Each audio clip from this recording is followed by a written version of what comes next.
એટલે સીધા અહીંથી નીકળો ને એટલે બપોરે ચા ભાખરી ખાઈને પોગી જજો પાછા. કતાર ગામમાં જ છીએ. સાંજે 5 વાગે કેફેમાં લાલાભાઈ ને પીઝા ખાવાના જો આપણે ઘરમાં એક્સપ્રેસોમાં પહોંચી જજો. સાંજે 5 વાગે મારા ઇન્સ્ટાગ્રામની સ્ટોરી જોવો છો ને પાછા. લાલાભાઈ છોકરા વાળા બહુ મારી વાળા પડી ગયા છે. આઈ લવ યુ બચ્ચાઓ. આ બેન તું અહીંયા, આ બેન ને બોલાવ અહીંયા. હા તો તું અહીંયા ભાઈ, પૈસા નથી જોતા મારે. લોચો છે. ઓહો લાલાભાઈ પકડો લોચો. આ છોકરીને આવવા દે અહીંયા. આ ટાઈલ નો લોચો લાગે. ઉપાડે ચડાવો બેન ને. જય માતાજી બેન, જોરદાર તાળી દઈ જાય. શું નામ છે? ઓહો દીકરી હોય ક્યાંય પાછી ન પડે વાલા. નિયતિ બેન, શું ભવિષ્યમાં શું કરવાનો પ્લાન છે? મારે મોટું ભણવું છે અને આઈએએસ બનવું છે. ભાઈ આઈએએસ જોરદાર. કેવા વાત. આજકાલના જેટલા છોકરા છે બધાને ખાસ કહી દઉં કે તમે આખો દિવસ ફોનમાં પડ્યા રહો છો. મમ્મી રોજ ફરિયાદ કરે છે પણ ભણવામાં એટલું ધ્યાન દેજો. બરાબર નિયતિ બેન? બધાને કહી દો છોકરાઓને.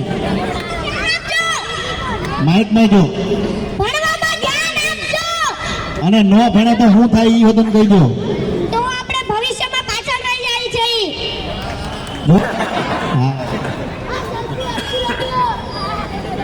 હા ઘણી વાર જાઓ, ધીમે ધીમે જાઓ. ઘણી વાર આપણે વાતો કરીને પાછો 3 વાર 3માં નપાસ થતો હોય નિયતિ બેન. હા મારી માતાઓ બહેનો જે પહેલા બીજા ત્રીજા માળે ચડી ગઈ છે. જય માતાજી. તમે ચોથા માળે ચડ્યા બોલો. માણા પહેલા માળે ચડે, ચોથા માળે ચડી ગયા. પડતા નહીં પાછા. આમ જોનો યસ ધાબા પર ચડી જાય એ સુરત વાળા. આ જો અહીંયા. ઓહો આઈ લવ યુ ગાઈસ. સપોર્ટ કરતા રહેજો.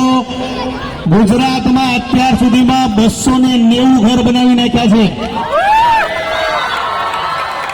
અને આ બહુ સત્ય વાત કરું છું. ઘણા લોકો મને પૂછે કે ભાઈ આટલા જલ્દી ઘર બનાવો છો કઈ રીતના ધાબાવાળા? પણ એ લોકોને કહેવાનું મન થાય છે કે ઘર બહાર છોડી દીધા છે ને 24 કલાક મેં પડ્યો રહું છું. બાકી કદાચ તો ખમણની દુકાન વાળો હોય ને ધંધો ખોલીને બેઠો હોય અને પોતે ધંધા પર ન રહે ને તો એનો ધંધો ન હાલે. આજના જમાના